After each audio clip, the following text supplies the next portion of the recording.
Hi, everybody. It's Ayla, Wife with a Purpose here. Thanks for joining me this afternoon or evening or morning or whatever time it is where you are. I have a really exciting upcoming interview chat sort of thing that we're going to do today. Lacey, Lynn, and I, as you guys probably know, Lacey Lynn from her YouTube channel, and I've interviewed her here before. We're going to be talking about nationalism and about our children and about safety and about America's kids. But we've had a few technical difficulties getting started this morning. At first, YouTube wouldn't let me create a live event. It took me about 10-15 minutes to actually create a live event. It kept saying there was an unknown error. And then Lacey's now having some problems with her mic. So she's working those out. She'll be hopping on the stream hopefully really soon. But I wanted to go ahead and get the stream going because I didn't want to keep you guys waiting. And I thought we could just have a little chat in the stream before Lacey's able to join us. And if for some reason she's not able to join us, then it just is what it is. And the chat and I can have this conversation together. And I've got some other women who've contacted me that are lined up that want to talk about this issue. This is something I kind of want to visit a few times from now until the end of February. This was my hashtag campaign for February. I've started to do hashtag campaigns revolving different traditional living subjects. And the one that I picked for February, because it's Valentine's Day, was about love. And the hashtag was hashtag our children. And I will just read you the little statement I have in regards to what that hashtag is about. So nationalism isn't about hating others. It's about loving ours. We will not be ashamed. We have the right to love our children first. This February, show your love for your country and its children with the hashtag our children. And I did this because quite often in a lot of debates about immigration, about closed borders, and about other issues like this, people are constantly going on and on about, well, what about the children? What about the children? But the only children they ever talk about are the migrant children and the illegal alien children, and they never talk about the impact to our children, to American children, which predominantly means the impact to white children, but it also means the impact to African American children that live in America as well. These are our children, and we don't owe the children of the world everything, and we don't have to put our children in jeopardy. We don't have to put their lives and their future at risk to take care of the entire planet. And this is also a biblical concept, as we can care of his family first is like an infidel or an unbeliever. This is a commandment from God. We cannot take care of others until we take care of ourselves. The way I've heard it put before is by a very wise man, I must say, and if he's watching, he'll know I'm quoting him here. Would it be ethical for a man with 3 children to go to China, to leave his children in America and go to China and take care of 3 children over there? Well, you know, the American children and Chinese children are of equal worth and value in the eyes of God, of course. But that man has a specific duty to his children. And as a country, we have a specific duty to our children because they're ours. Charity isn't global. It isn't universal. There is no equality in charity. Charity has an order, and we all recognize that order. And it's only been Americans, and particularly white Americans, who've been told to disregard that natural order of charity, to put our children's very lives and their future at risk, or to completely hand them over entirely for the sake of children outside of our families, outside of our borders, and outside of our nation. And I should say, though, this also goes for all Western countries. I'm speaking from an American position, obviously, because I'm an American, but Canadian parents are being told the same thing about their children, European parents, Australian parents, and so forth. All of the Western first world countries are being told this. Oh, Lacey, I think we can hear you. I heard something. Are you there? Hello? I can hear something. Here, let me double check over here on the Hangouts. Okay, she says 1 sec. All right, I think that she's got her problems fixed, so that'll be great.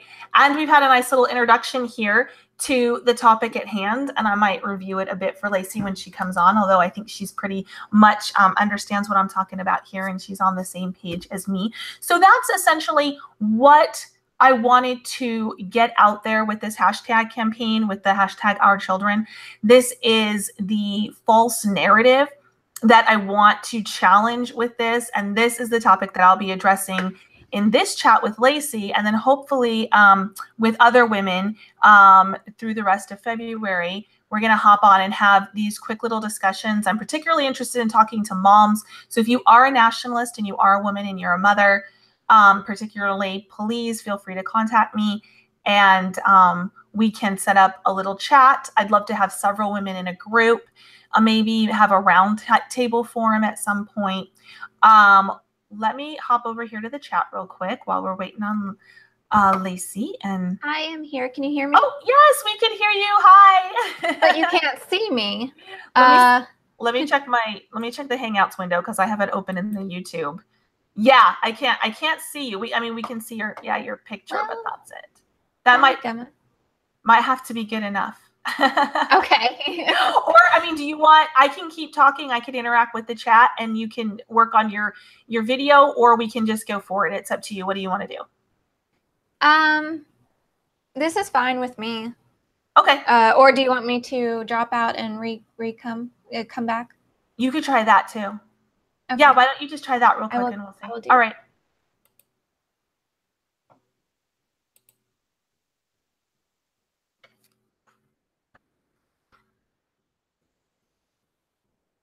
I'm going to have a drink of water there while we're waiting on Lacey to drop in and come back. I'm just going to kind of peruse the chat here really quick.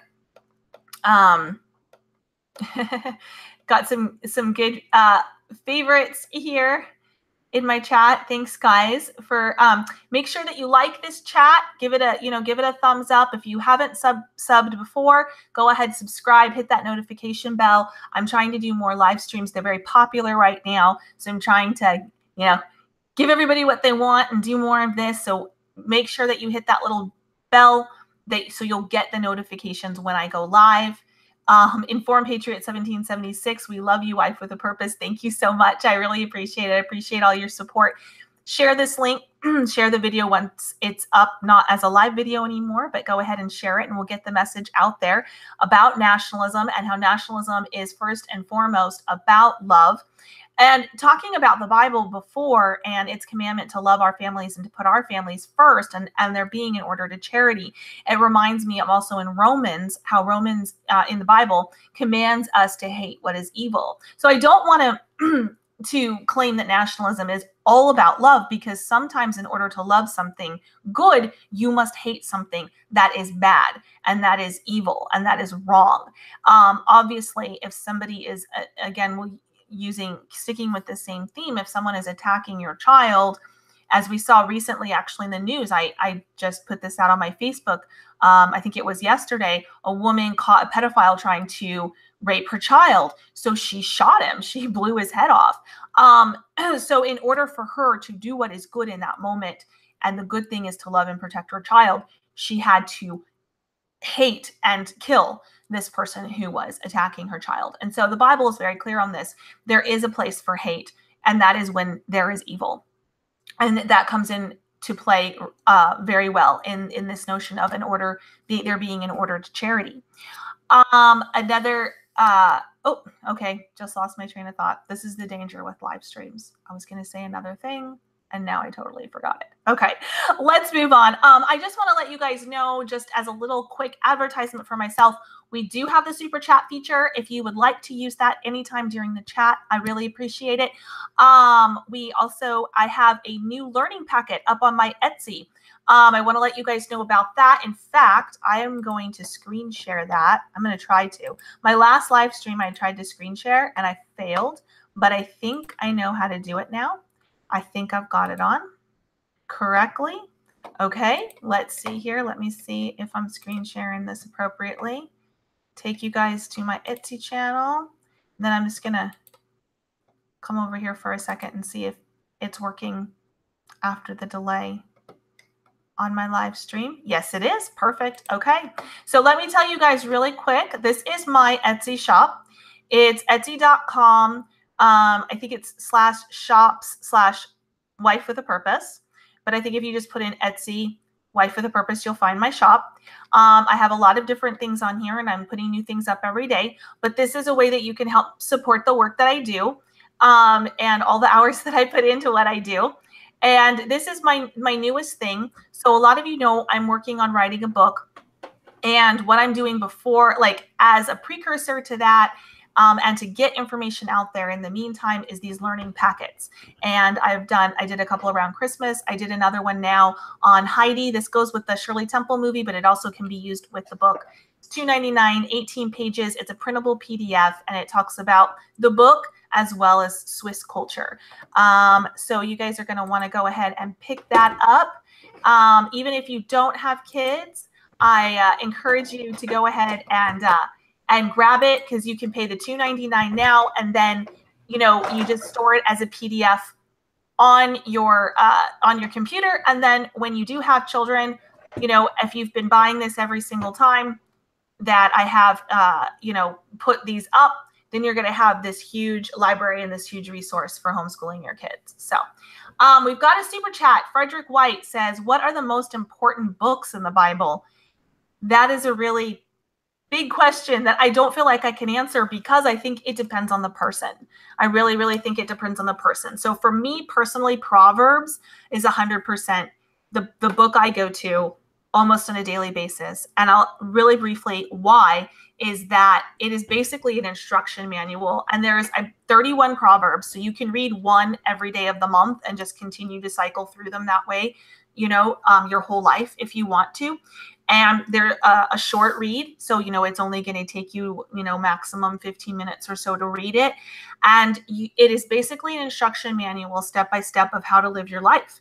What you should avoid, what is dangerous, and etc. And I feel like I need that personally, because I went through the liberal public school system. I had very lovely parents who were very well-meaning, but they didn't teach me a lot of these specifics about this is evil and this is what you should avoid. And the ones they did try to teach me, I was too proud to listen to them at the time. So I need a lot of instruction, just basic instruction on life. And so Proverbs is really important to me.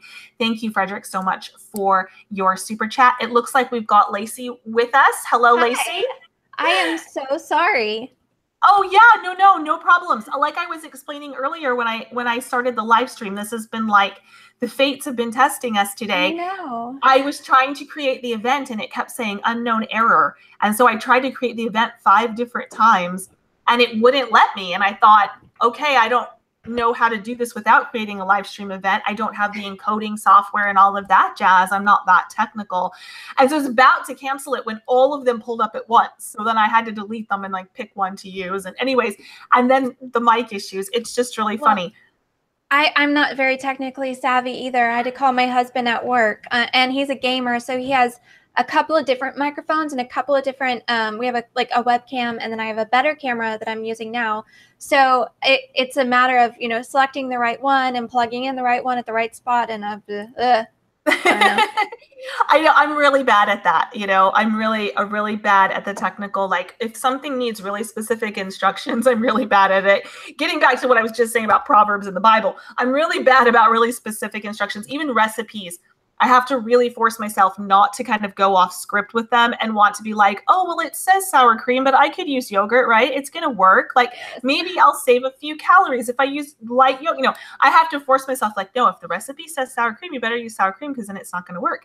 I'm just too much of a free thinker, I think. And so when it's like plug A has to go and plug B plus plug C, blah, blah, blah. Like I cook by taste, and that's how I learned to cook, was to cook by taste.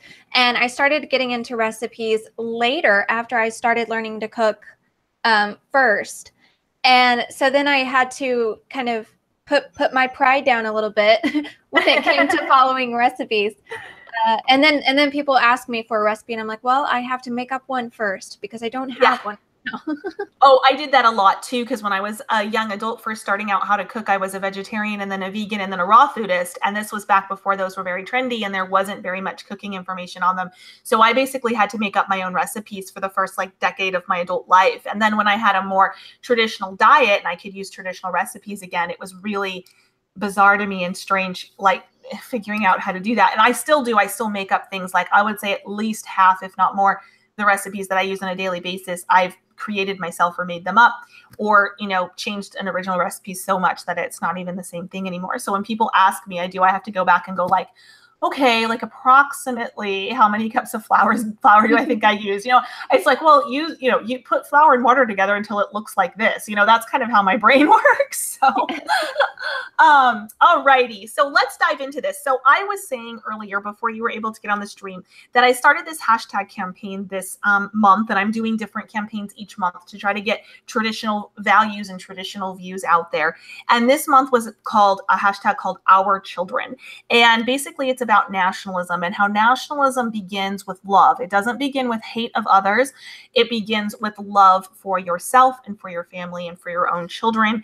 And that, to use an example from the popular alt-right cartoon Murdoch, as they said, when you take your children to the park and your children are playing on the park and you look out over this group of kids, you love your kids more than the other kids that are there at the park. And if there was some kind of natural disaster, you would grab your children first. And that doesn't mean that you hate the other children that are there playing at the park. It simply means there's an order to charity and that you love your children first. And as a nation, we need to be thinking in that direction, because we constantly hear about these refugee children need this, these dreamer children need that, but it's never discussed at what expense that is. And the expense is our children. And you are a mother, you have 2 kids, and I have children. And we are the ones that really have to kind of stand up these days and say, wait, no one is speaking out for our children. Exactly. And when you look at the biological reasonings for things like in-group preference, and I actually have a video that is on the list that I wanted to do with this, kind of talking about in-group preference. It's interesting how, it's always in-group preference for me, but not thee, right? Mm-hmm. So it's always everybody else is allowed to have in-group preference, but we're not allowed to have in-group preference. But when you look at not just white people in general, but you talked about specific family units, that's very biological, why you would want your family to survive, or why you would want your children to survive. I mean, even if you want to take out the whole we love our own children because we birthed them and raised them and we're close to them, and in that mother kind of child bond, if you want to take that out of the conversation for just a second, which I don't really like to do because it's so important, that mother child bond, but you could even say that passing along your genes is a very biological reason for in-group preference when it comes to the family unit. So like you said, if there's a problem at the park, or say, take recent news, for example, mass shooting. So we would grab our children first. And I think Stefan Manu did a video about this, and his example was, if there are 2 kids in the lake and there's your children and there's somebody else and they're drowning, who are you going to try to get to first? And he said, you can try to virtue signal, you can try to paint it a different way, but the facts still remain that there is a very biological reasoning for something like the hashtag our children. Yes, exactly. And I like that you brought up the passing of the genes. And again, I also don't want to overlook the mother-child bond, but passing on our genes, this is really a genetic game. We are in a biological genetic game right now, and everybody's playing the game except for white people.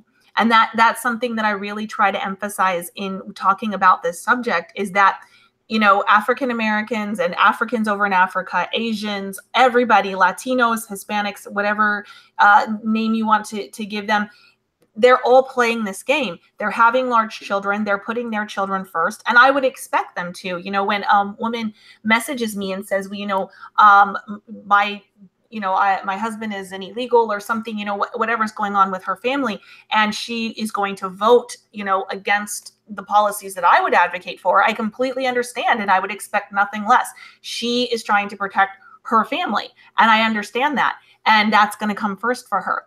And white people are the only people on the planet right now who have been brainwashed into thinking that this game isn't happening, that this game of genetics, of survival of the fittest, of passing along our genes, of getting, you know, the next generation out there, that somehow that nobody else is playing this game, and that, you know, we're going to be fine, or that it's okay if we drop out and don't play anymore. And one of the things that I like to say is, regardless of how you feel in the moment about children, and how you feel about the projection of the white race, and whether or not you care, you know, a lot of the liberalists and liberals will claim that they don't care if the white race goes extinct. I said, fine, that's how you feel. What about all of the generations behind you, the hundreds of thousands of people, mothers who birthed babies and died in childbirth, all of the hardship, the men who worked literally till they dropped dead just so they could get another spoonful of food into your great great great great great grandfather's mouth?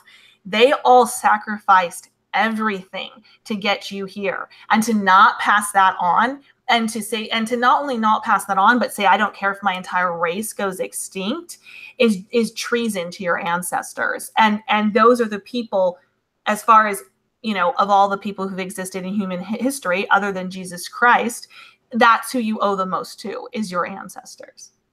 Exactly. And it's, oh my gosh, this is so multifaceted. My brain is moving faster than my mouth can.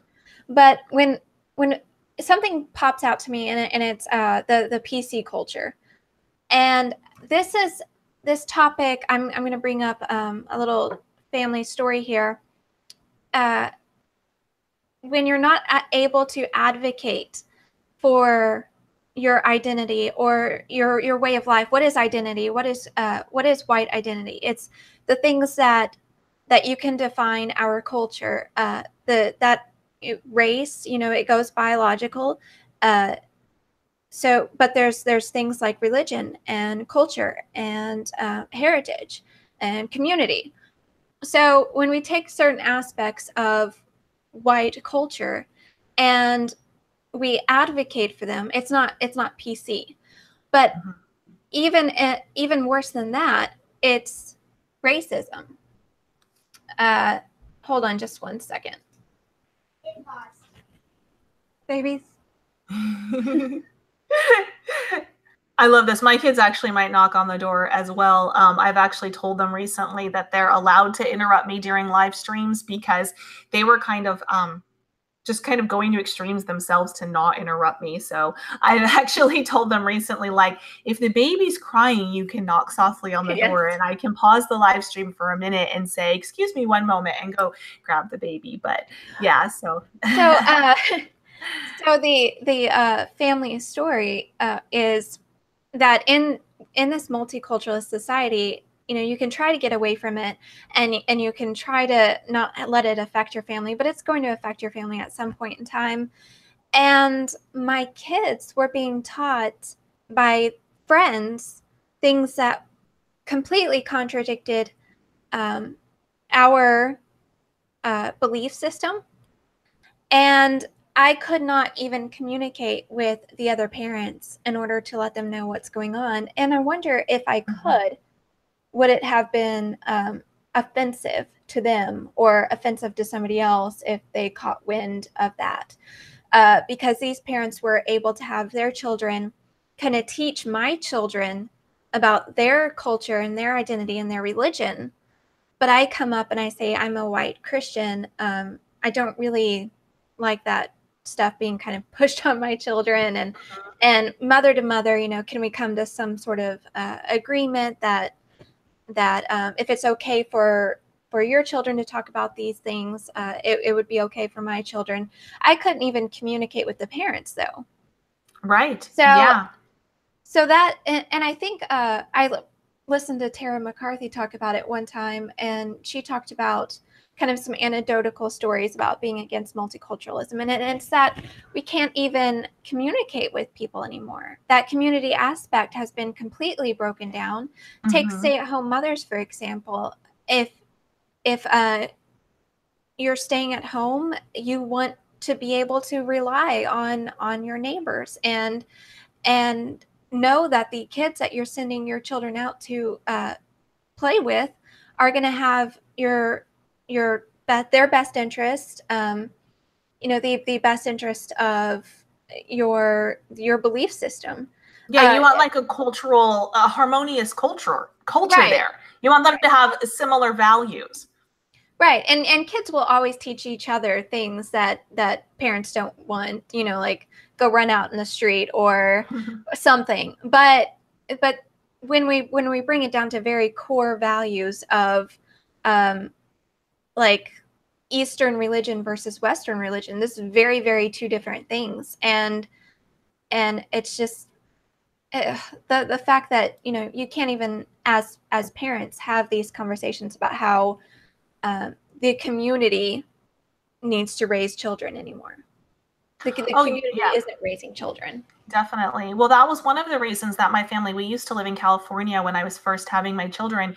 We lived there for almost a decade. And that was one of the reasons that we moved. We had some very good friends that had similar values to us, but it was really, really, really, really, really hard to find.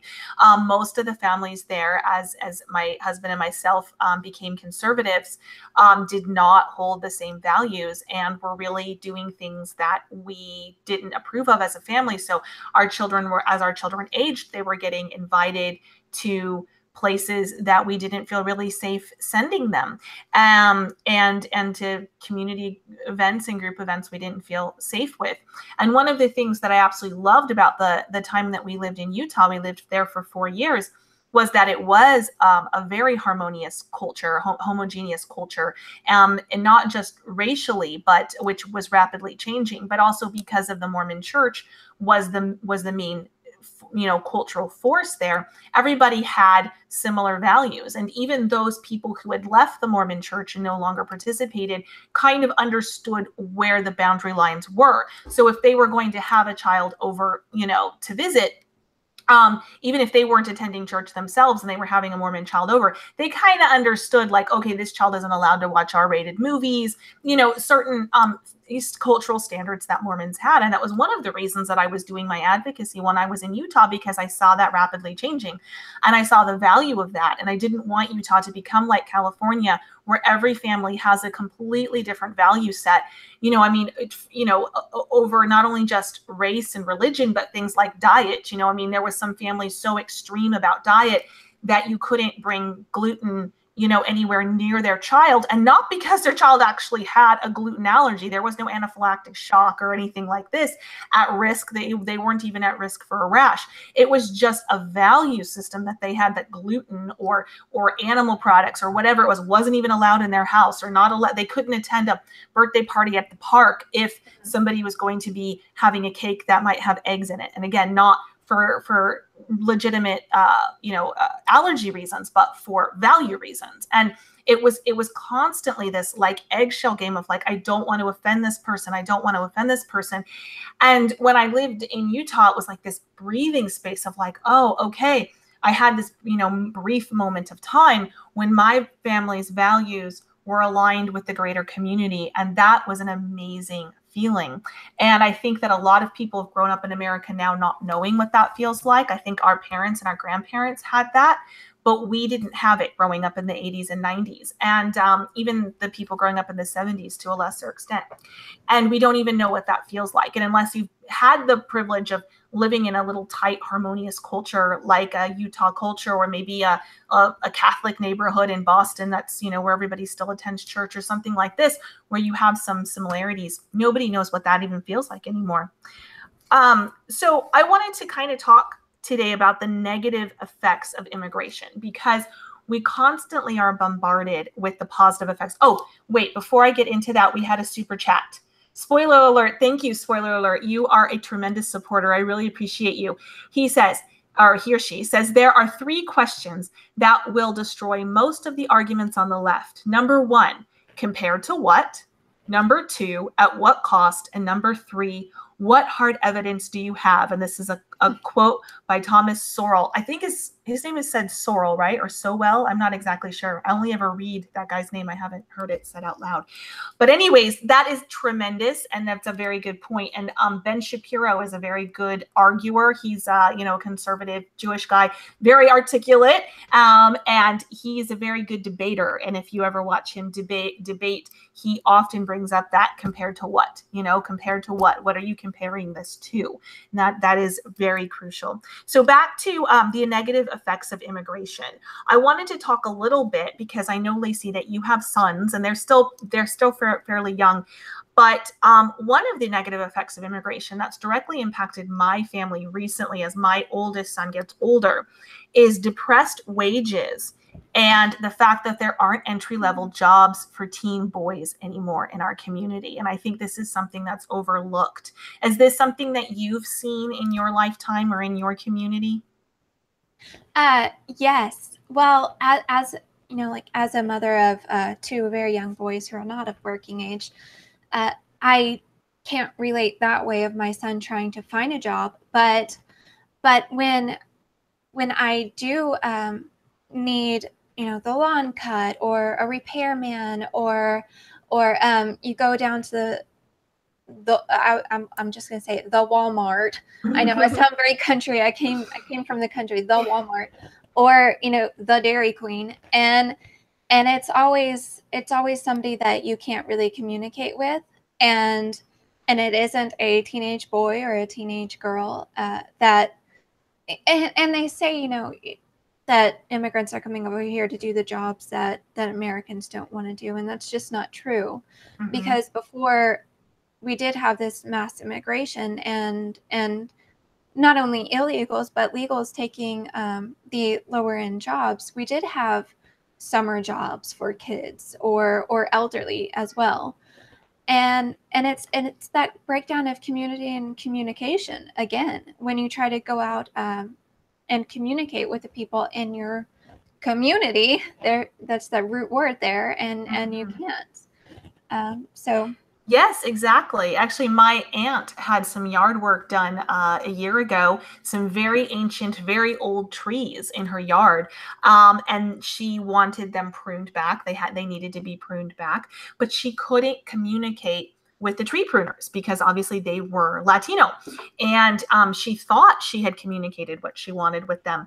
And they had not understood her, or they just flat out did the job wrong.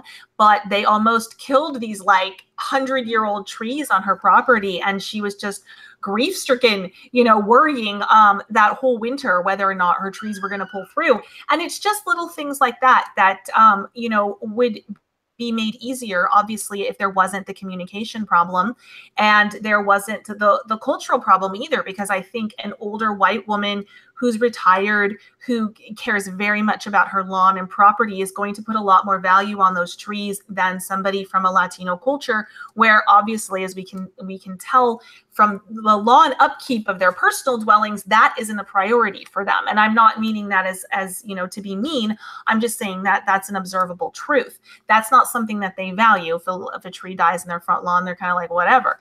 But that is a value for her. So there's the language value, and then there's just the value of like, hey, this job really needs to be done right because this is something that we like, we want, we see the value in this thing.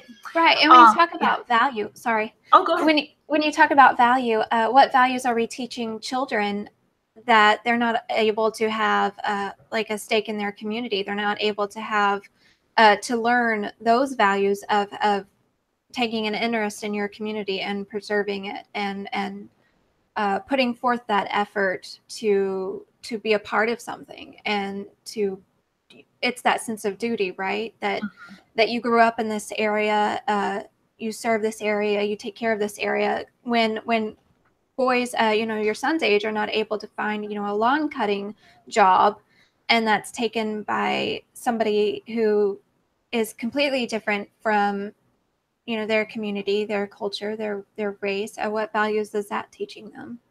That Exactly. they can't be a part of their community.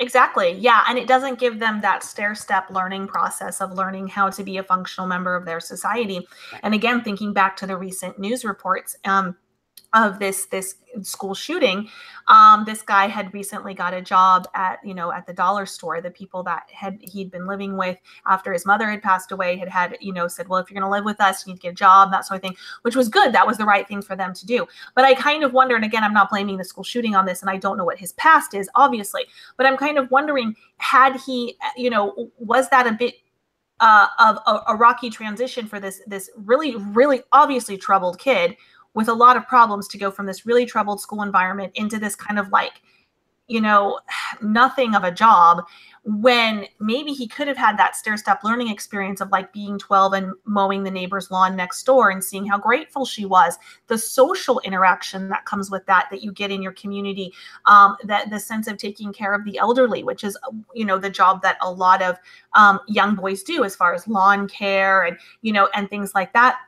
And then girls, with babysitting, going over and babysitting and caretaking in that way. A lot of those entry-level jobs, even no matter if they're boy or girls, you interact with families, you interact with the community, you see your effect, you see that, hey, not only did I make $5 from putting in that, hour of hard work on that lady's lawn, but look at how grateful she is. Look at how it helped her in her life.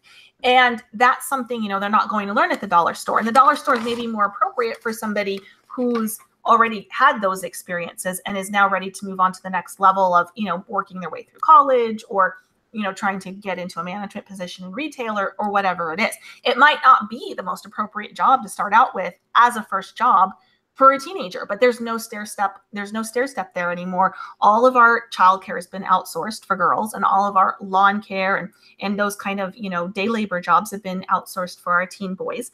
Even something as simple as cleaning up carts in a shopping center.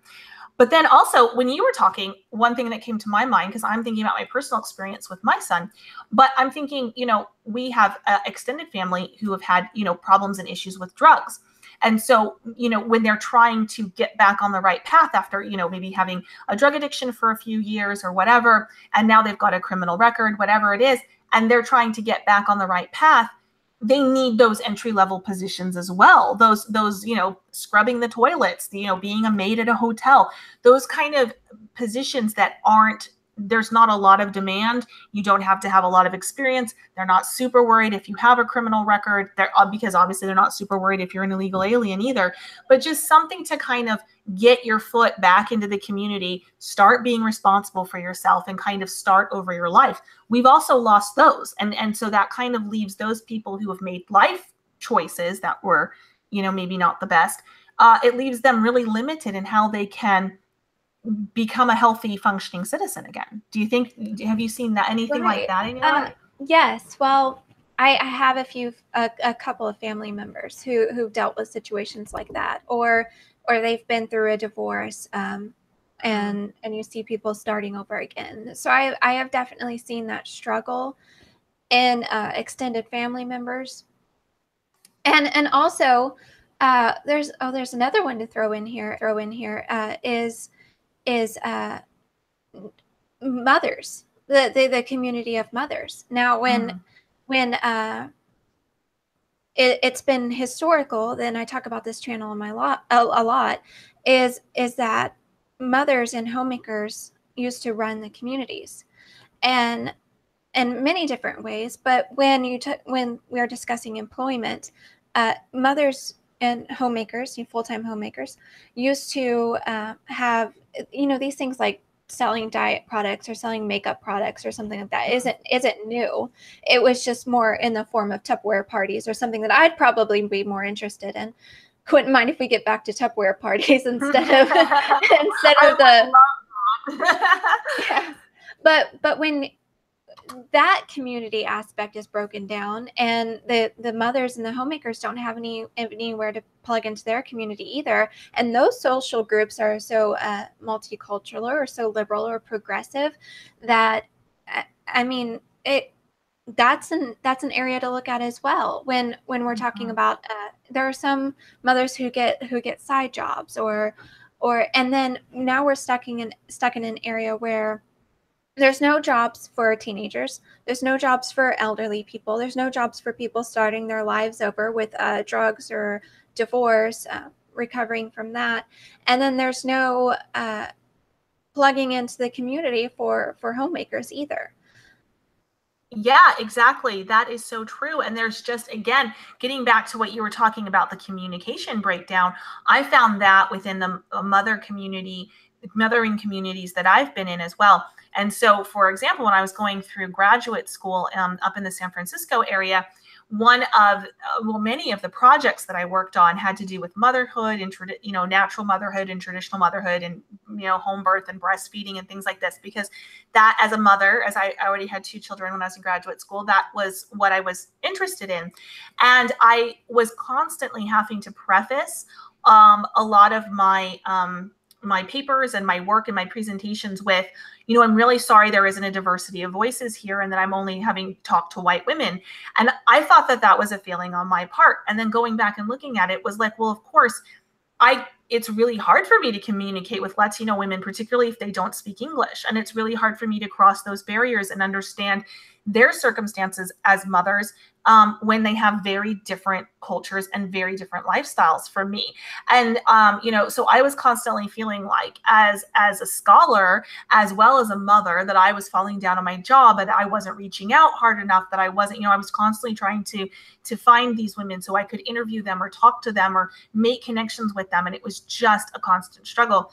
And looking back, it's like, well, of course it's a constant struggle. Like, we literally speak a different language. And even for those that we spoke the same language, our cultures and our lives were so dissimilar that, just flat out something as an example of me being a stay-at-home mother who was in graduate school, an inner city mother of a different ethnic background, she's probably working full time. Most of them were, and their kids are in daycare, and she doesn't have time literally to sit down and talk with me on an interview. I think right now, if I had, sent out an email and said, hey, what, women who want to come on the live stream with me today, obviously it's going to be stay-at-home moms such as yourself who are actually have the time to sit down and talk with me, and people from other cultures that don't value that or who aren't experiencing that, we're not going to be able to communicate with them. And, back in the day, you would have a neighborhood of moms, and they, a lot of times they didn't even have fences in their backyards, because their backyards would just all be connected, and the kids would kind of just run around, after school and, running in and out of each other's homes and grabbing a cookie. And this mom was known for this, and this mom was known for that. And it was really a more cohesive community that way. So we've definitely had a breakdown within the mom communities. And if we can see that, we kind of just all self-segregate. I remember joining my first natural moms group when I was pregnant with my first son. And it was, looking back, it was all white women, it was all white women, and most of them were Christians. And then the other ones were traditionalist pagans who were also, into the home birth and breastfeeding and not vaccinating and all cloth diapering and all of that. And, it wasn't a group that anybody else would have been interested in. And we naturally self-segregate like that. Right. And I find myself, and I am lucky enough to have a circle of mothers that I do, words that are coming to my mind are congregate with, fellowship with, socialize with. But sometimes, in this day and age, you don't exactly get to pick your social circle. I've been very, very blessed with a great group of friends, and I am the youngest by almost 10 years. So, like I said, you can't always pick exactly, because you don't have that much to pick from. And I hate to say that about my friends. I love y'all. They're a great group of friends, and I wouldn't trade them for anything. But I am a lot younger than them. But when I have seen that that there have been other outings, other circles, other social gatherings that I've been able to attend, and I see myself self-segregating with the people who have similar values and belief systems, and the ones who have similar values and belief systems tend to be white, tend to be traditionalist, tend to be either, they tend to be white. Mm-hmm. And one thing that you touched on a little while ago was the gluten-free stuff. Mm-hmm. And as someone who really loves food and sees the importance of food and sharing food, and that's huge to me. That's very important to me. I cook or bake, for the neighborhood children. When even I think my kids are the only ones in the neighborhood who are homeschooled, but when the other kids come home from school, I'll have cookies, and I do notice there are differences in the different ethnic people in our neighborhood, how they parent. Some will not be there at all, and then they will have different values. And then when I was speaking about my children learning different values from their friends, but I tried to give some food to a neighborhood mom, and I couldn't communicate with her. And I don't even think she even liked my food, because it was something like pumpkin bread, and it just wasn't it wasn't her fault that she wasn't familiar with pumpkin bread, or she wasn't trying to be offensive, but it's just it's something else that breaks down that communication, that the similarities. So when I do go to the group of moms that I do socialize with, they're a group of homeschooling moms and full-time homemakers. If I brought pumpkin bread to that circle, it would be very, very well received. Yes. It's just that we don't all happen to live in the same neighborhood. So it's something that you definitely have to seek out. And I had to intentionally seek that out and go looking for it, a group of homeschooling, homemaking mothers. And I'm just afraid that most homemakers don't have that. I'm very socially anxious. So when I did go out and I did start socializing with other mothers, I always brought food, because I felt like that was kind of a barrier to keep me safe. Like, if I was late, I'm sorry I'm late, but here's pineapple upside down cake. Yeah. Nobody hates the person who brings cake.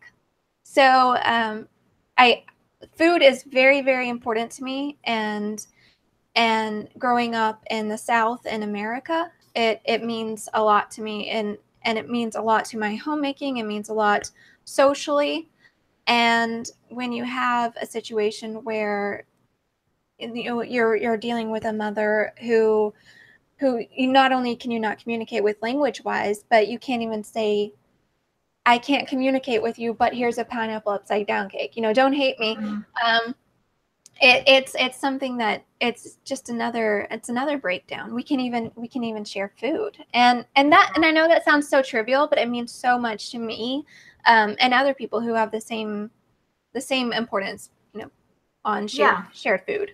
Well, I think it means a lot to everybody. And I think anybody who says it doesn't isn't being completely honest with themselves. And I think that that's one of the reasons that we've seen this uptick in this food virtue signaling, because it really is something that you can needle anybody with and that you can hold over anybody else's head in this way, because we are very social creatures that way. And we do revolve around food. I mean, what's the, when we go over to somebody's house, we don't just, usually we're not just invited over. We're invited over for tea, for coffee, for dessert, for dinner. You don't just say, oh, we'll come over. Very rarely do you, at any rate. When you go traveling, when you're on vacation, Jim Gaffigan is a funny comedian, and he has this whole thing about when you're on vacation, what do? You eat. You're like, oh, let's go here. And, basically vacation is about going to eat in other places, and you have something to eat, and then you go have another thing to eat, and that sort of thing. And that was one of the reasons that I backed off being such a health food extremist, which I was saying earlier. I used to be a vegan.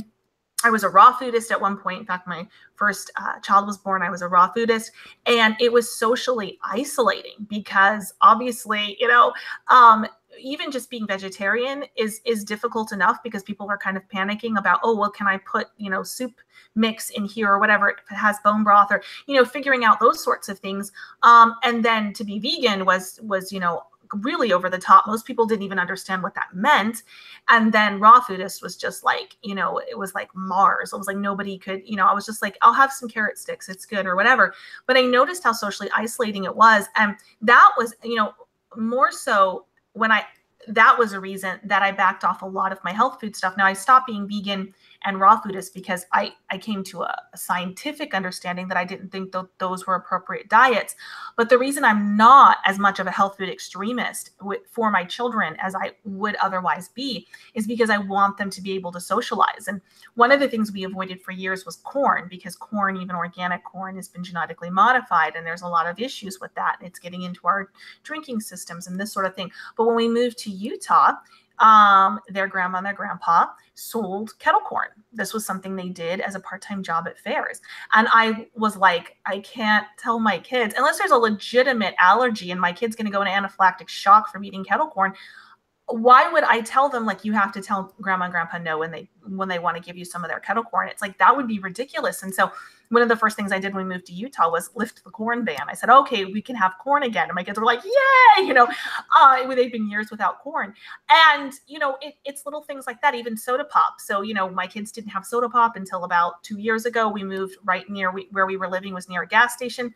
And some of my older kids wanted to be able to walk up to the gas station with their friends and buy a soda pop for $1. And so I was like, okay, this isn't something we're going to do every day, but this is something you can do like on a Saturday. If you've done your chores in the morning, then you can go out and go with your friends up to the soda pop shop and have a soda, and trying to weigh that. And so it's a huge social thing. And when we have these huge varieties of different diets and things that other cultures don't even consider food or consider gross or whatever, it is a defining feature of our culture. And it means that we can't share together. And it's funny that you brought up pumpkin bread, because of course, pumpkin spice latte, or PSL, is actually a slur that African Americans and Latinos and some Asians use for white women. They call us right. PSLs because we like pumpkin and pumpkin spice stuff. And non-white people tend not to like it. It's probably a scientific thing. It's probably a palate thing. It could be a cultural thing. I would imagine, though, it's probably, if they studied it, some kind of a palate issue. And I had a friend who was half Black for years, and she hated anything pumpkin. Like, and I loved everything pumpkin. And I used to joke that when we were old and we were in the nursing home, I was going to secretly feed her pumpkin things. But it was this joke because she just hated it so much. And again, I think it was a scientific thing because she was half Black genetically, but had been raised around white people her entire life. She didn't know her father. So I don't think it was a cultural thing. She'd been raised around PSLs all her life.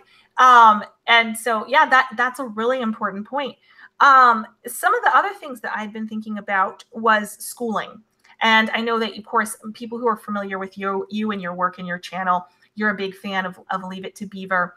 And when I was growing up, I watched a lot of Leave It to Beaver reruns, loved the show.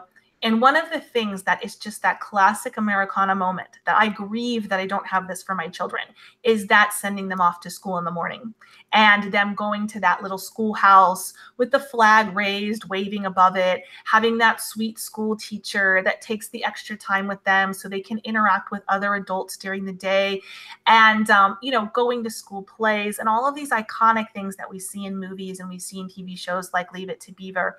And I haven't been able to participate in that with my children for two reasons.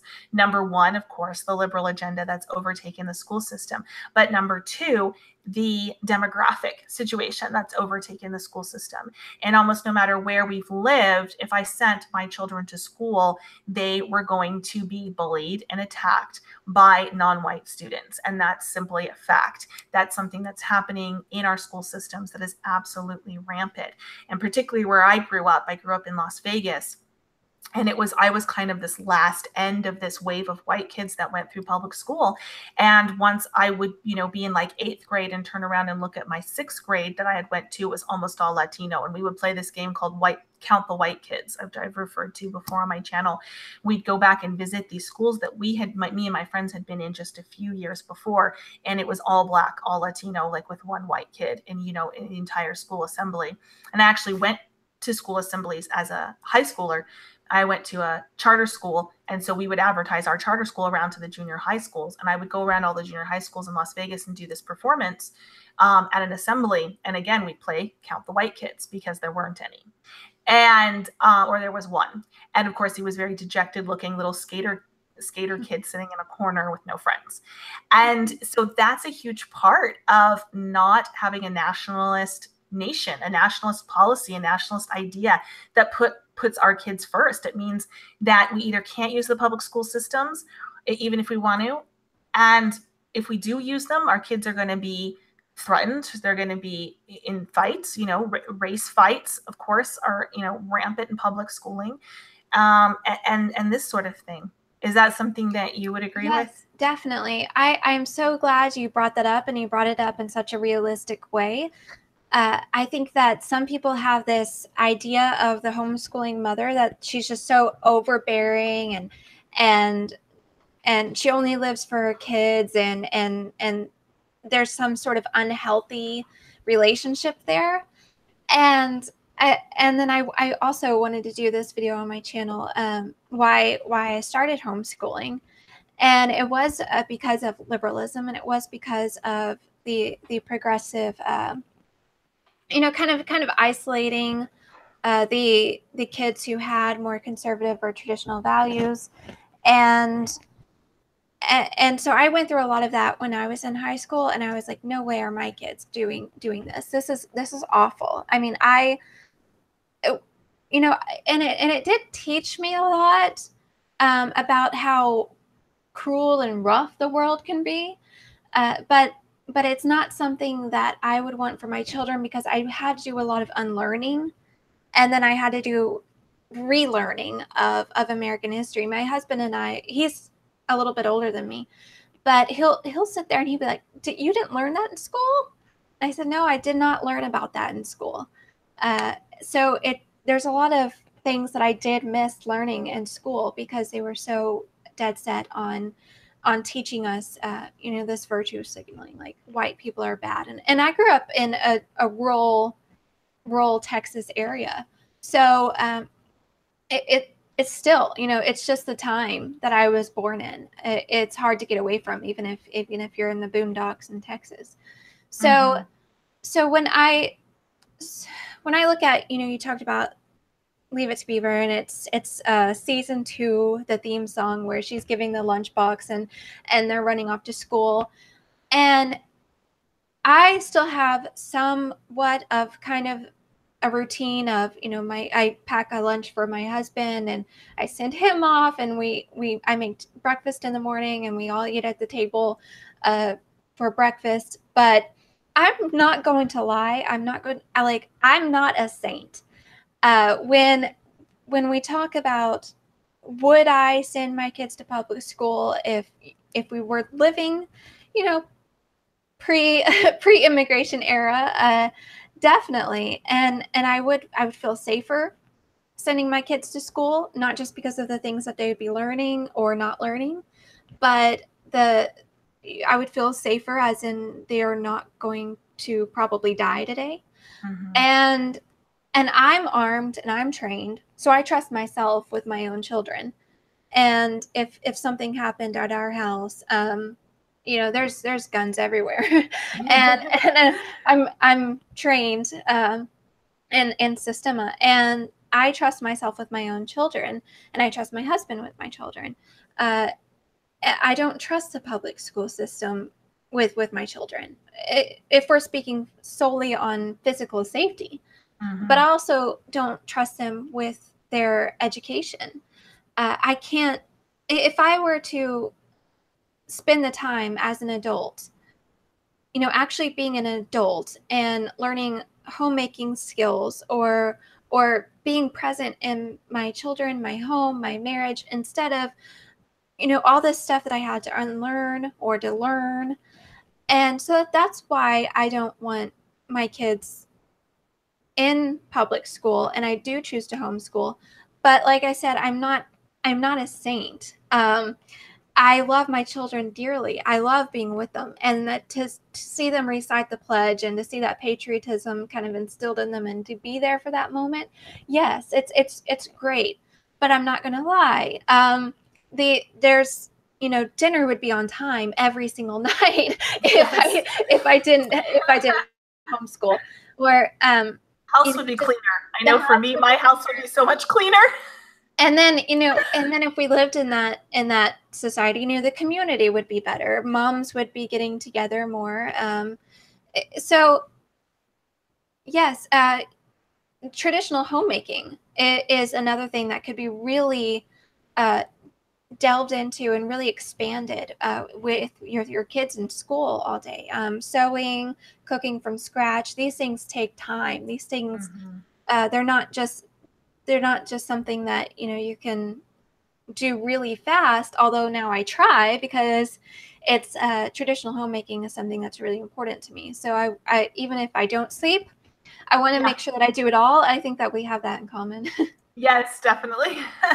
People often ask me, how do you have time to do everything that you do? And I said, well, I don't sleep a lot. Right. And then I remember that, like, I make videos and I have to not have dark circles under my eyes. So yeah, I just try to have good lighting. But yeah, definitely. And that's so true. Whether we're talking about a public educational system like they had in the 1950s, or whether we're talking about kind of an independent, parent-led, community-led school system like we have with the one-room schoolhouse, such as Little House on the Prairie, which is my ideal, is the community one-room schoolhouse. Either system, it takes a little bit off of mom and allows her to focus more totally on the household. And I know that, all of my clean laundry would get folded, and these things that I end up not having time to do sometimes around the house. And, especially just looking at my day and saying, okay, homeschooling is going to take, at least between 9 and noon, or 9 and 1, 2, 3 o'clock, depending on if we're having, struggling with an issue. And so that means I have a very narrow window before dinner to get everything else done.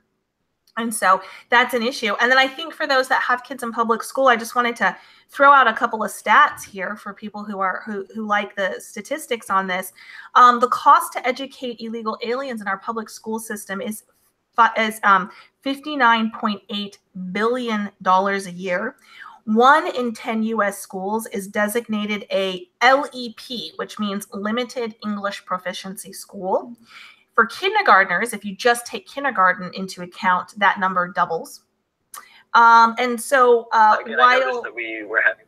Oh, sorry. No problem. I was like, whoa, who got on the stream? Okay, so anyways, and so while our kids that are in public schools are being told that they can't take band this year, they can't take art this year, or the field trip's been canceled this year because funding isn't there, we're spending all of this money on these limited English proficiency schools and on illegal aliens. We're basically educating, a third of the Mexican population at this point.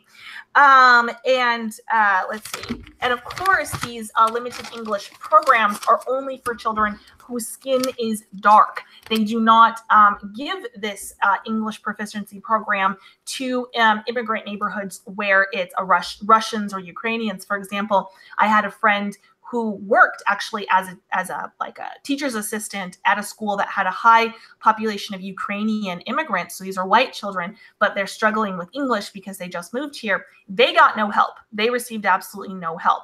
But if they were Vietnamese or Latino or anything that was vaguely brown shaded or darker, they got all the help and all of the money for that they wanted. And it was not expected that they would learn English. It was not expected that their parents should know English.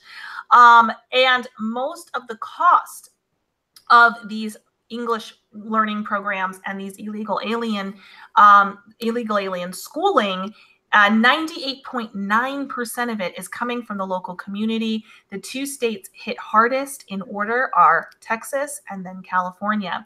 Those taxpayers are paying enormous amounts of their local taxes to educate illegal aliens while their children are going without basic services in public schooling. Then, of course, there is the gang violence problems, the MS-13. They're recruiting out of middle schools and high schools in our country. There's Salvadorian prison gangs. There's the Mexican mafia.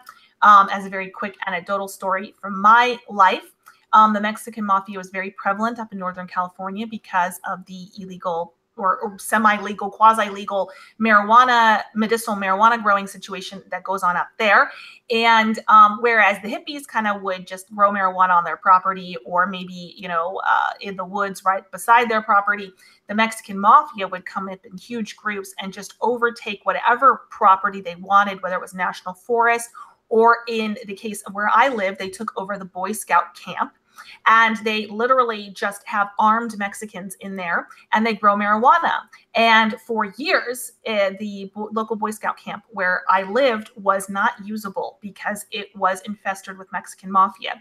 And there were some very dedicated people from the community who decided, to say it, there were white people in the community who decided to go in one year armed and start kicking these guys out and patrolling the area. And they did so at great risk to their own lives and personal safety, because the Mexican mafia is definitely something you don't mess with. These are the people that will behead you and leave your head in a box on the front door for your wife. But it took them years to get back the Boy Scout camp. And then, of course, even after they had wrestled it from the hands of the Mexican mafia, parents were scared to send their children there. And so this is a huge problem. In LA, 95% of all outstanding warrants for homicide are for illegal aliens. 2/3 of all felony warrants are for illegals. LA police officers cannot arrest somebody for their illegal status because it's a sanctuary city. And then, of course, that all of those stats, the crime and the gangs and the violence, are directly affecting the kids, directly affected my children when they wanted to go to scout camp, when we lived in California and things like this. But then there is also the issue of families living in terror in their own neighborhoods as tattooed gangbangers deal drugs and spray graffiti all over their once nice neighborhoods. And home values and being able to pass something on to your children is a big issue. I know that for a relative of mine, he moved into an area in Las Vegas that was white at the time. And it was, I think, early 90s. It was very quickly taken over by Blacks and Latinos. And he had his home paid off as part of his retirement, so he wasn't making a house payment anymore. But his house value plummeted. And so now he's paid off. He's completely underwater as far as he's paid off this house, but it's not worth near what he paid off for. He has, that was part of his retirement. And now he's stuck in a neighborhood where he literally has bullet holes in his car because of drive-by shootings. And he can't sell the house because, of course, it's worth absolutely nothing anymore. And he's stuck. And so he can't pass anything on to his children. As used to be done. Parents would move into a home. They'd pay off the home over, 15 or 30 year loan. They'd live in it in their retirement years and have a decreased cost of living because they had their home paid off. And then once they passed away, the children would inherit the value of that home. And of course, the value of that home would have risen because the housing market would have gone up in that 30 or 50-year time period, whatever it was. And a lot of young families used to get, or I would say middle-aged families, maybe even, would get a huge, bonus from when their parents moved into a retirement home or when their parents passed away. They were able to sell the property and they would get money from that in order to turn around and do it again and kind of pay it forward into this system where their posterity is benefiting from that. And falling housing prices in these gangbang neighborhoods that are full of illegal immigrants or refugees or migrants is affecting American families, and it's affecting American children. Yes, definitely. And how long ago was it that we had the housing bubble in America? Mm-hmm, exactly. Yeah, about 10 years ago. Yeah. And so that was in my my early marriage, and as you know, a young couple who wants to own their own house, it's very discouraging how there's these loans that you know, everybody knows that they're not going to be able to pay off, and then it's my husband would not buy a house without 20% down, and he that was a big deal to him, is to not buy a house without 20% down. But when you get things like mass immigration, and when you get this huge demographic change, that is there somebody behind me? Yeah, you had a little person creep in the background there for a minute. See, and I've got a rear view mirror and everything. But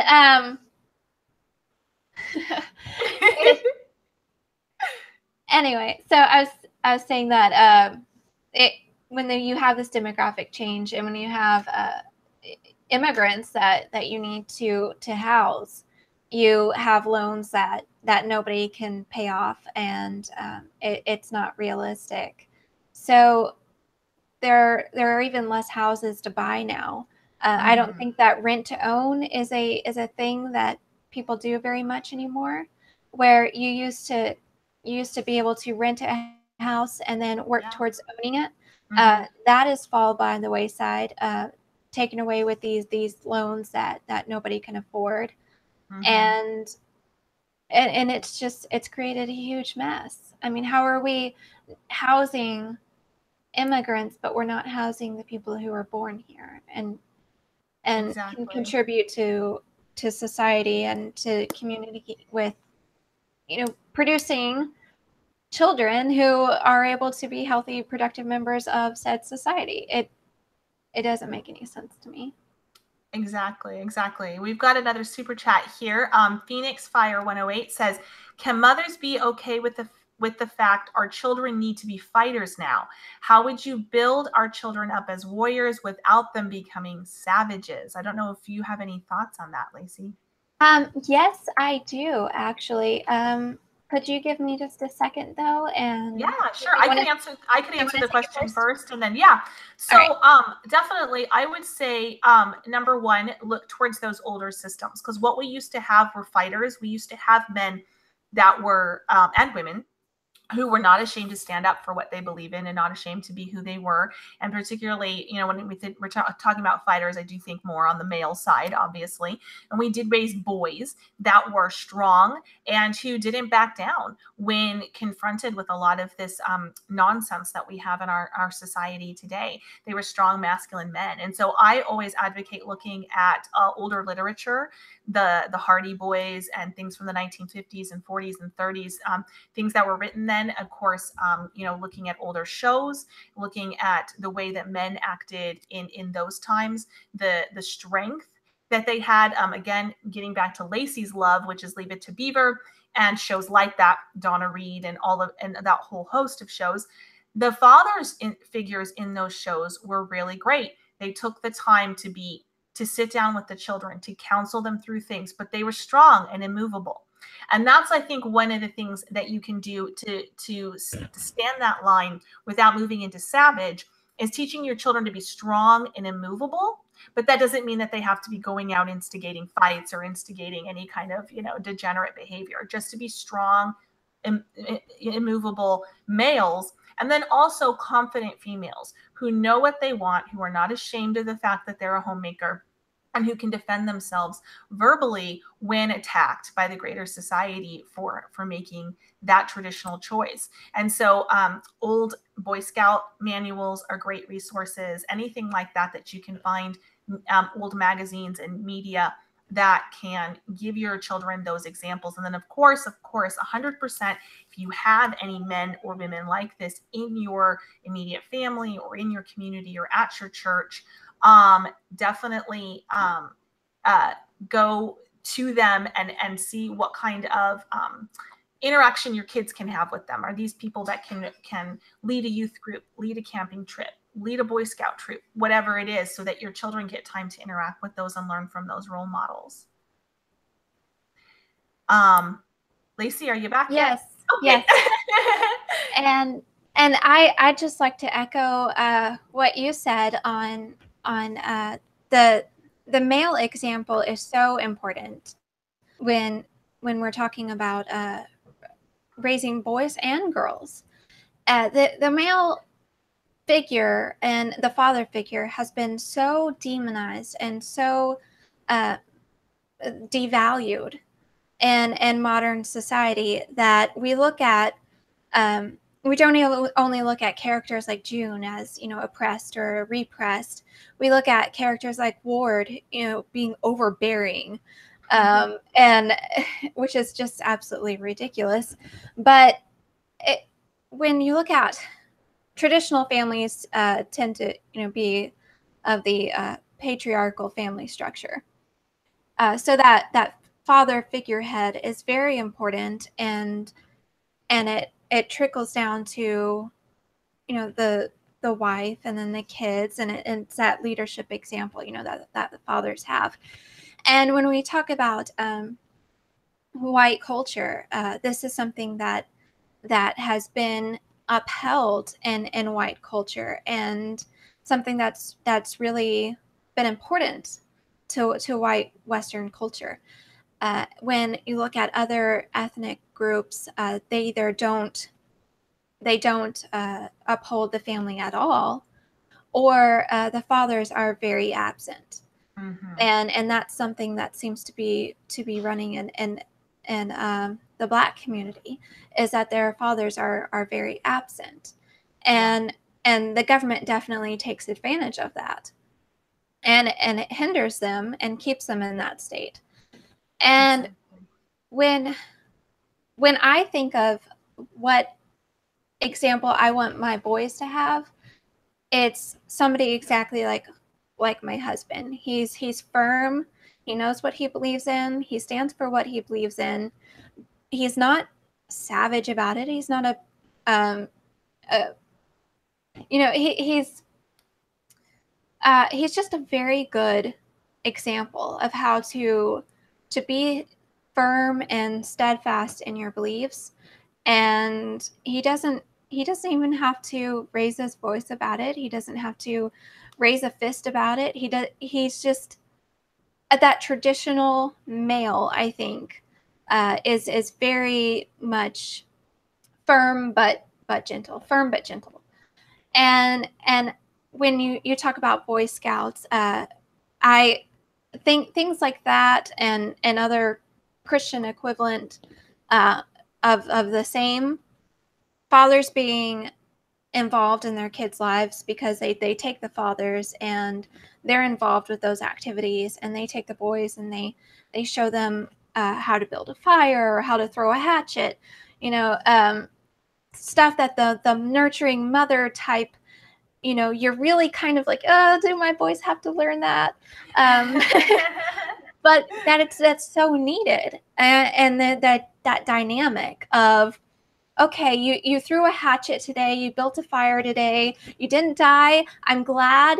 Now come in the house, we've got some, you know, warm food here, and that mothering, you know, that brings them all back home. That dynamic just works so well together, and summed up in that one word, complementarianism. And that's what I keep coming back to when I try to describe the traditional family, is complementarianism.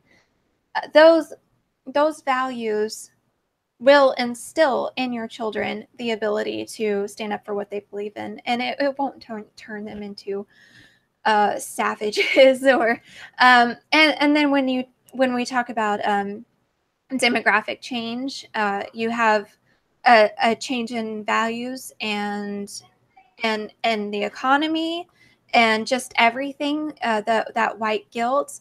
Now it looks like somebody's peeking behind you. Oh, hi. What's up? Oh, okay. I'll be done in just a second. Yep. Yeah, that was my older son. Okay. So I told them they could interrupt me now a little bit if it was an emergency, but yeah, that was a blanket emergency, apparently. He needed to put a blanket away. So it's funny. Well, when you have that system that they're fighting against, the affirmative action and the values that, very starkly contradict our belief system, and they have to fight out in the world as a white male. That, I think, would hurt them more than anything. If anything is going to turn them into bitter, angry people, would be the fact that they're having to fight against the system. They're having to fight against feminism. They're having to fight against demographic change. They're having to fight against affirmative action. They're having to fight against, all of this. So the parenting, the traditional parenting, that father figure, the mother figure, and those coming together to raise healthy individuals will definitely prepare them. And I think they'll be better off to survive in a world that they unfortunately may have to fight against. Yeah, that's very well said. I really appreciate all the points that you brought up, and I completely agree. We've got another super chat, I believe, that I overlooked here earlier, and it says, how does your church community help with your children? Thank you for your time. And that's from Jenny. Thank you for your $5, Jenny. I really appreciate it. So maybe we'll just end with this question. If you wanted to answer it, then maybe I can answer it, and we'll go ahead and wrap up for today. Definitely. Okay, so my experience with church has been very, very close. I have family members who are in the ministry, and I grew up very close to church. So I can express how it made me feel as a child, and then as a parent. As a child, I had a very difficult relationship with my mother. So when I look at churches that were traditional, they had the pastor's wife role, where it's kind of like the first lady. When you get a new president, people are always wondering, okay, is this first lady going to be controlling and try to do her own thing and pass her own bills, or is she going to be that supporting role of maybe more of a now my mind is going blank. There's certain first ladies that have definitely been more of a second president than a first lady. But so when you look at the supporting role of the pastor's wife, I definitely have found great encouragement, motivation, and kind of that mother figure example when I was growing up, looking at pastors' wives or other elderly ladies in the church who would kind of counsel me as a young woman, and I'd have that example.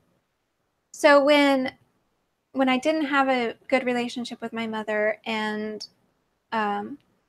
things were just not perfect, in my home, I had examples to look to, and that really helped. I remember being over at the pastor's house over the weekend, and the pastor's wife just kind of cooking breakfast for us, and it was biscuits and chocolate gravy, and then I look back with those memories and say, no, that's a nice role to have, is that supporting encouragement, setting an example for younger women. That is not to be overlooked or to be devalued, is that role that a woman plays. So that is definitely, that kind of structure has definitely set an example for what I look for in a church when I'm as an adult. And one way that as a parent, it means a lot when you can trust somebody with your kids. When we're living in a time it's not as safe,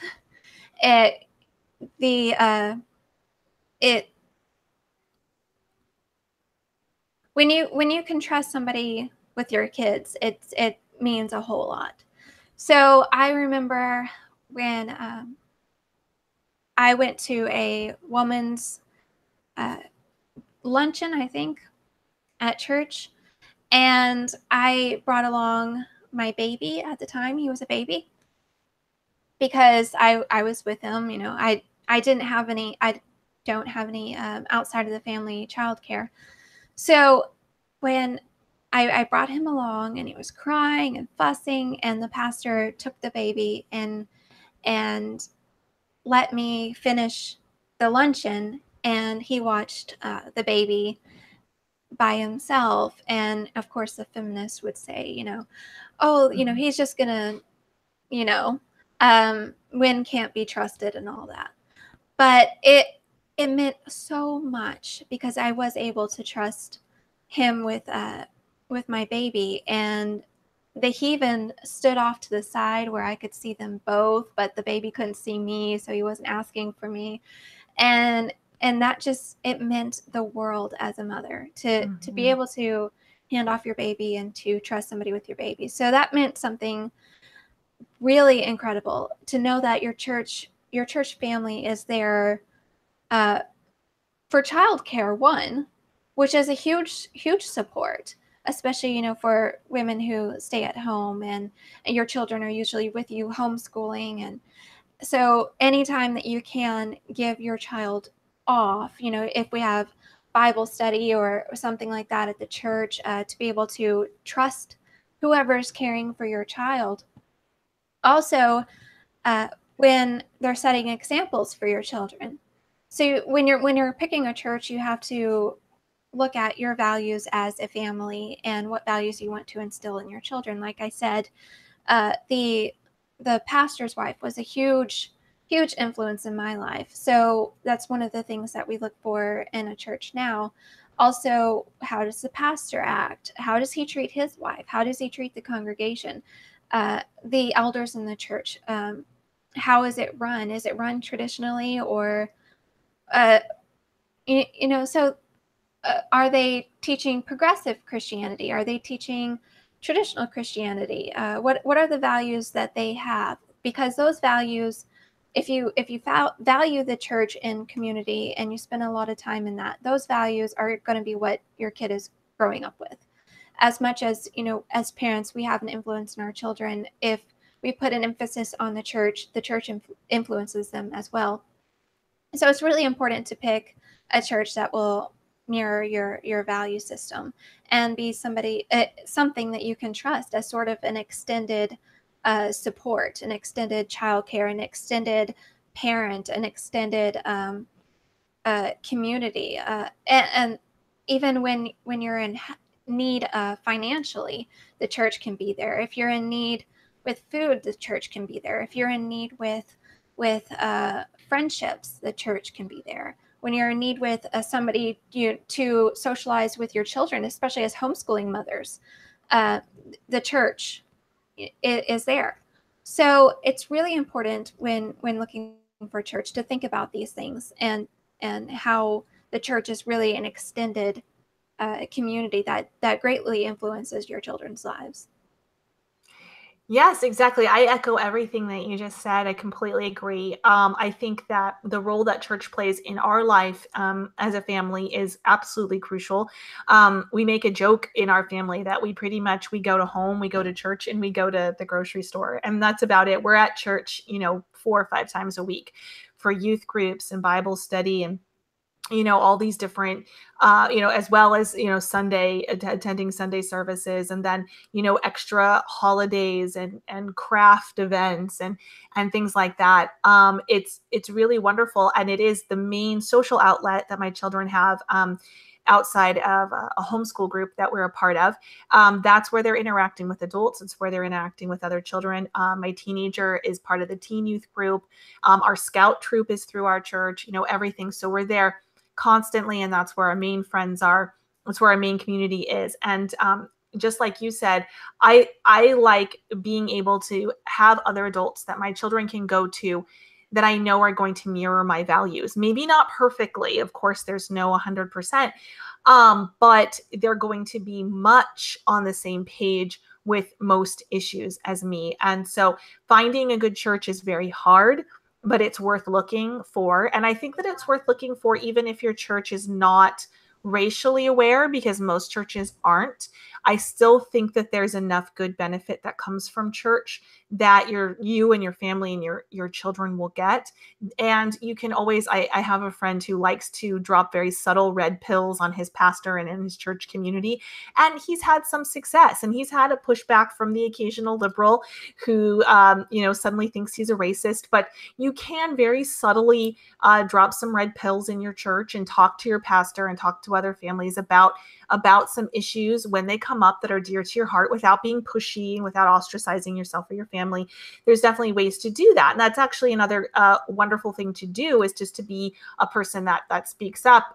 My son and I were at a lesson, class style lesson in our church recently, and the pastor had made this reference of like, oh, well, I don't want to offend anybody or something, when he was describing one of our beliefs.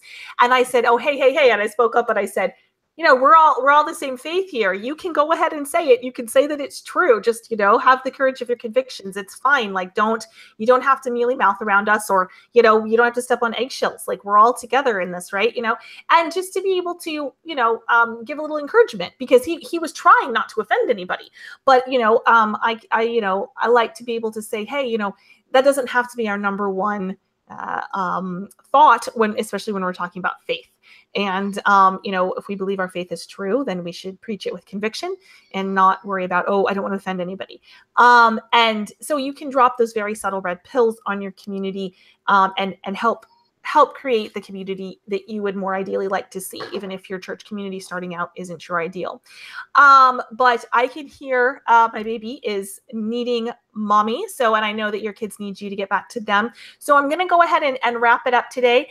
And I wanted to close on this when I was thinking about creating this hashtag, and thinking about this campaign and talking about our children and how nationalism protects our children and provides for our children, that it's okay to put our children first. The woman who came to my mind instantly was Kate Steinle, and she's become very much the mascot of illegal immigration and the violence that it causes to families. And most people, this is a little bit of a sad note, but most people aren't aware of her final words. And her final words after she was shot in San Francisco by an illegal alien who was shooting randomly at people, she turned to her dad and she said, "Daddy, help me." And that needs to be our battle cry. That needs to be a warrior cry right now for the white community, as well as the American community in general. We need to help each other, and fathers need to be stepping up. Moms need to be stepping up. Uncles, cousins, aunties, everybody needs to be stepping up, because when Kate said, "Daddy, help me," she wasn't just speaking for herself. She was very much speaking for all of the children in America. Well, she wasn't a child, she was an adult, obviously, but she was speaking to her father. She was speaking to all of the people in America right now that are being absolutely devastated by the fact that we do not have a nationalist policy. We do not have closed borders. We do not have a sane immigration policy in our country. And I will leave it at that. Lacey, thank you so much for coming on today. I always enjoy having you. I hope we can do it again. Yes. And I want everybody to sub to Lacey's channel. I've put some of her links down in the description box. And I'm going to add additional ones after this goes up as a recording. I was a little bit pressed for time and trying to get the live stream to work when it wasn't working. But I believe I have her Facebook and her Twitter down there, and her Instagram. Yeah, I've got her Twitter, her Instagram, and her Facebook. And then I'll put her channel in after this goes up as a recording. Please sub to her channel and support her. She is absolutely wonderful. She's making real life change for the better right now in our communities. And is there anything you would like to say before we end, Lacey? No, you touched my heart with talking about Kate Steinle, and that's the message, isn't it? That we have a duty as parents and as parents, as community, as nation, to protect our children. And I just echo what you say. It really really hits home. It does. It does. All right. Well, thank you so much. Thank you, everybody in the chat. And especially thank you so much for those super chats. I really, really appreciate them. They mean the world to me. They help me continue doing what I'm doing. Thank you so much. I hope everybody has a wonderful day. Bye-bye.